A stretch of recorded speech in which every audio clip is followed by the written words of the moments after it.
So I just found out recently that I have a bit of an extended holiday period because of the Obon holidays here in Japan. And that came as a very pleasant surprise. And so with a few extra days off, I decided I should probably go on a bit of an adventure. And I decided I'll head up to Asahidake in the Daisetsuzan mountain range, which is in central Hokkaido. And Asahidake is the tallest mountain in Hokkaido and one I've climbed before, but I haven't ventured over the back into the Daisetsuzan mountain range before. So I'm planning to do a bit of a loop, about 20 k's, that goes from Asahidake over to Kurodake and then back around. And yeah, I'm really excited. It's going to be an awesome adventure and the weather looks pretty good, but I'm going to pack a couple of extra survival essentials like a head torch, space blanket, gloves, and my wind jacket just to make sure I don't run into any trouble. Got a couple of bear prevention measures as well. I've got my bear spray and bell, as you know, it is pretty wild up there and there are bears. People have seen them, on occasion, so there should be other hikers and the weather will be okay, but you can never really plan on everything going okay. So I'm going to pack that with me. I'm going to finish up here and get all my gear together, and then I'm going to drive up there. So it's about a 5-hour drive, and I'll leave here in the middle of the afternoon so I can get up there, around bedtime, sleep, and then drive to the mountain first thing in the morning. So I'm really stoked. I haven't had kind of a solo adventure like this for a little while, and really can't wait. It's going to be good preparation for Europe as well. Kind of a big 20k day out with a bit of elevation, and yeah, I'm really looking forward to it.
Okay, I'm about 30 minutes away from where I'm going to sleep tonight, and just stopped in at Lawson here to get some breakfast, a banana and an onigiri, something to have before I head up on the hike. I've already got some snacks that I'm going to take with me, which Yuko bought for me earlier today, so all sorted in the nutrition department. It's been a pretty chill drive. It's only going to take maybe 3 hours and 40 minutes because I jumped on the highway, so a bit quicker than I was expecting, which is really cool. But yeah, just going to find a quiet roadside car park that has, toilets and all that kind of stuff. And going to stay there tonight and get up really early in the morning. So, yeah, not fancy at all, but it's going to be nice and comfortable in the back here. And yeah, can't wait to get up in the morning.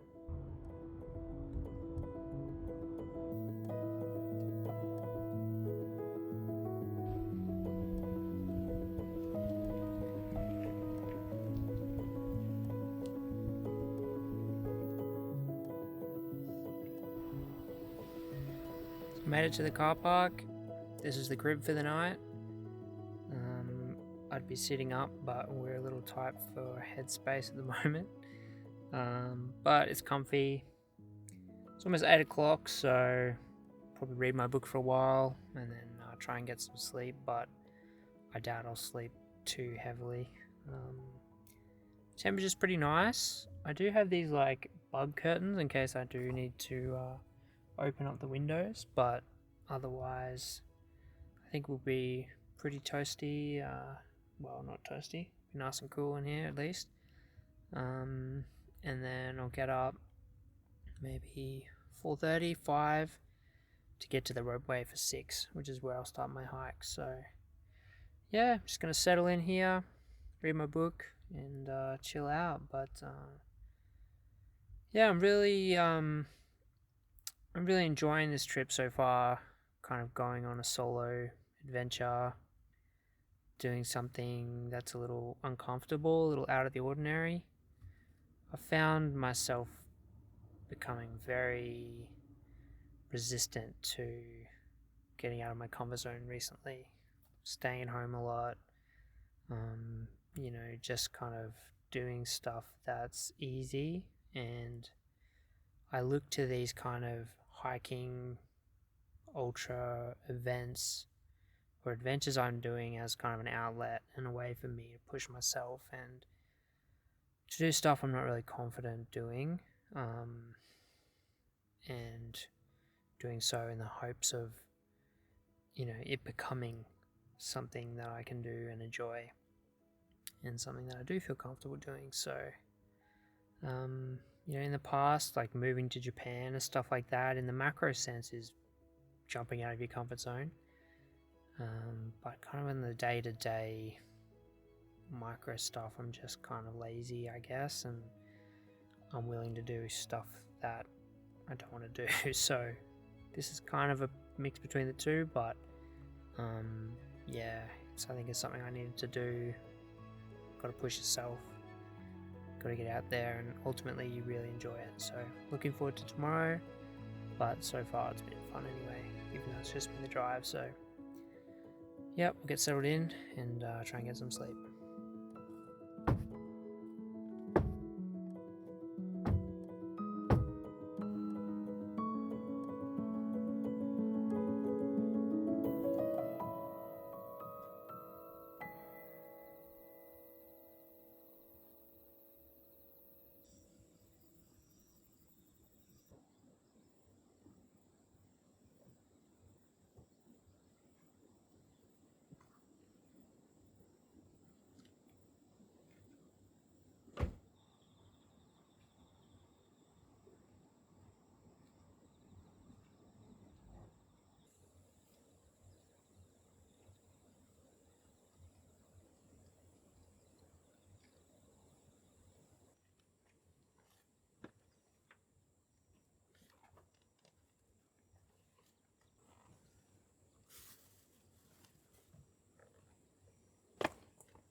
So I've made it to the top of the ropeway now, and all that's left is to get at it. So I'm going to head to the top of that thing up there, if you can see it, Asahidake, and then head over the back. So let's get going. I've got a map on my watch, so hopefully I don't get lost. But it's an absolutely beautiful day up here.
There we go, top of Asahidake.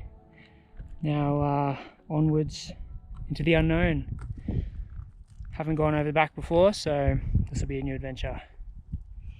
There's probably the majority of the climbing done too, so should be nice and fast over there. Let's get to it.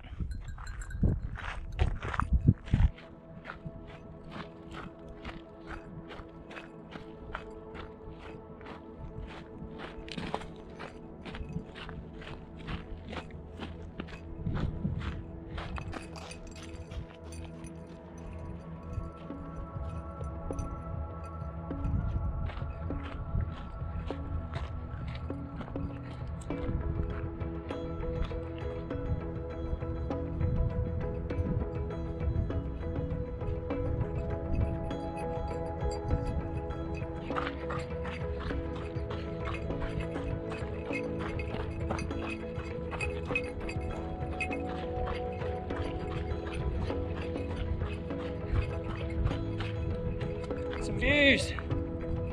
It's amazing.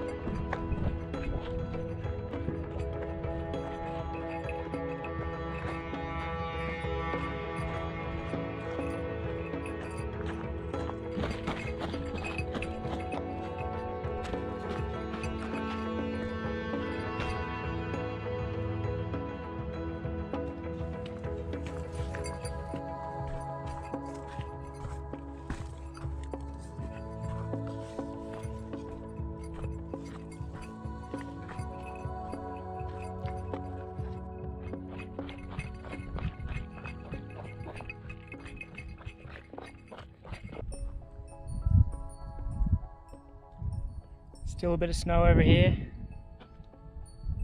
The sun's coming through, so really enjoying it. Beautiful day.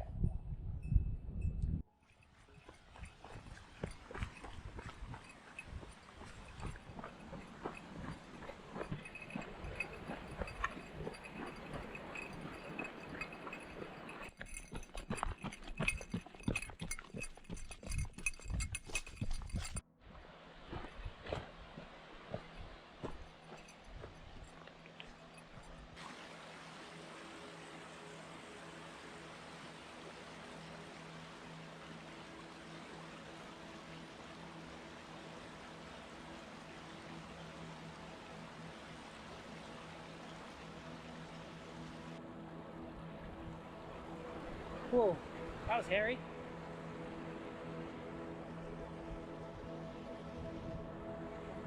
Whew.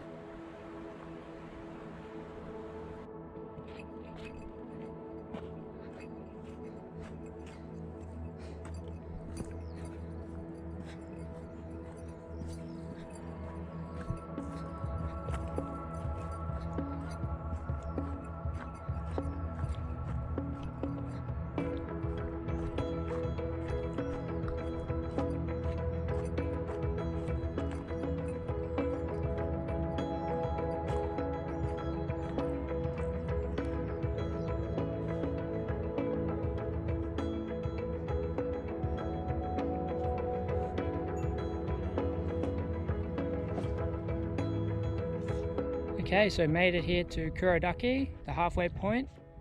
The peak is up there. I'm not going to go up there today, but I've climbed it up there before, so I've got a video of that if you want to check it out.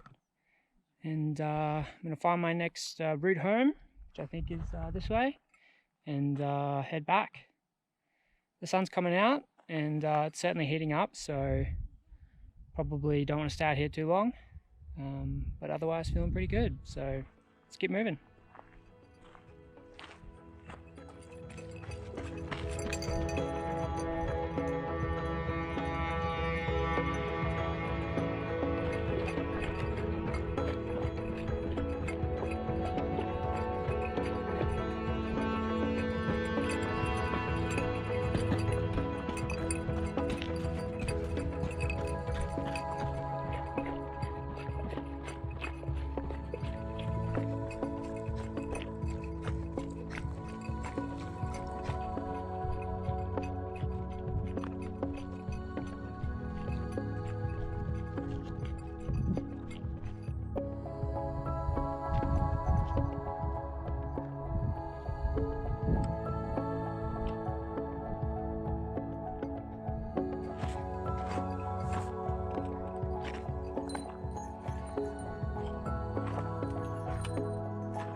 Need that. It's getting hot.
Just making my way downhill now to a natural hot spring called Asahidake, and it's just hot onsen water straight from out of the ground, and a really good place to dip your feet in and have a rest. So there's some people down there enjoying it at the moment. I'll go and join them, and then I'll complete the last couple of Ks back to the ropeway.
Finally, some signs of civilization. Almost there. Whew, feeling good.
Could be the happiest man in the world right now. An amazing hike, and I've just had an onsen to clean off all the grime and crap built up throughout the hike. That's an amazing combo. The triple threat though is having a meal afterwards at the onsen restaurant. That really rounds it off, but I didn't have a chance to do that up here. So I'll try and get some food on the way home. But what can I say? That was absolutely amazing. Such majestic landscapes and you know, decently runnable terrain with a lot of other people out there as well, so didn't feel too isolated really. Just overall really great hike, and I'd recommend it to anyone who wants to come up here. Overall energy felt pretty good, and fitness held up, and you know, towards the end there with the heat kind of felt tired, but what do you expect after, you know, 5 hours or so of running? I'll give the body a couple of days rest and see how it feels after that. As for, you know, this adventure, it's pretty good for one night, and might even make it home for dinner. So thanks for tuning in, and I'll catch you guys on the next one.